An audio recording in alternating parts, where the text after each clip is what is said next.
माझं नाव कृष्ण गोविंद नारळे. मी राहिला पंचवटीमध्ये. माझी फॉर्च्युनर असताना मी डिझेल टाकण्यासाठी पंपावर आलो. 1000 रुपये त्या माणसाने सेट केले पंपावर. सेट केल्यानंतर 1007 रुपयाचं पेट्रोल डिझेल पडलं त्या गाडीमध्ये. मी त्यांच्याकडे बिल मागितलं. ते म्हणे गाडी पुढं घ्या. मागं गाडी आली. तर मग मी बिल घ्यायला गेलो. ते म्हणे बिल नाही म्हणे, आता तुम्हाला कागदी बिल देतो म्हणे. कागदी बिल द्यायला गेलं ते पण नाकबूल झाले. ते म्हणे तुम्हाला डिझेल टाकून देतो 1000 रुपयाचं म्हणे. म्हटलं माझ्या 1000 रुपयाचं काय केलं तुम्ही सांगा. म्हणे आमच्या सिस्टमला जा, तुम्ही चेक करा तुमच्या गाडीत डिझेल टाकलं.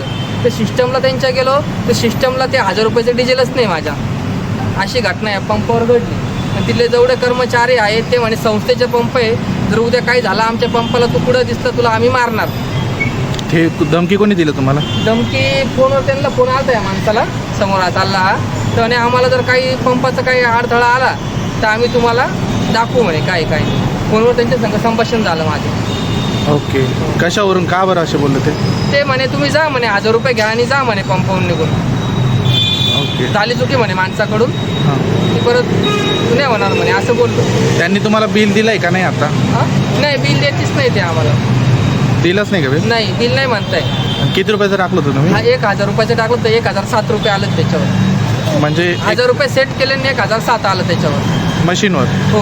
तर आम्ही त्या 7 रुपयासाठी बिल मागितलं. बा नको तू 7 रुपयाचं एक्स्ट्रा का टाकलं. हां. तर मग त्याने गाडी पुढं घ्या. आम्ही गाडी पुढं घेतली आणि ते बिलच त्याला नाकबूल झाले. ते बिलच देते नाही आम्हाला. तुमची काय मागणी आता? मान्यता काय, सगळ्या जनतेला न्याय मिळावा. पंपावर सगळे डुप्लिकेट धंदा चालतो, लोकांना एडत काढता. आणि ते इथला माणूस पळायला वाटतं, तो सेटिंग करायला आला होता इथं, तो निघून गेला. ओके. कसा होता तो? विदाऊट ड्रेस होता की ड्रेस? नाही, साध्या ड्रेसवर होता. तर त्यांनी सांगितलं तो पंपाचं जे कॅल्सी राहतं ना, ते म्हणजे युनिट किती पडतं, त्यांच्या साहेबाला त्यांनी बोलवलं होतं आत्ता इकडं. तो पळून गेला, आत्ता इकडं होता. त्याची व्हिडिओ काढली मी माझ्या मोबाईलमध्ये. ओके. ती व्हिडिओ आम्हाला देतात? हो. ओके.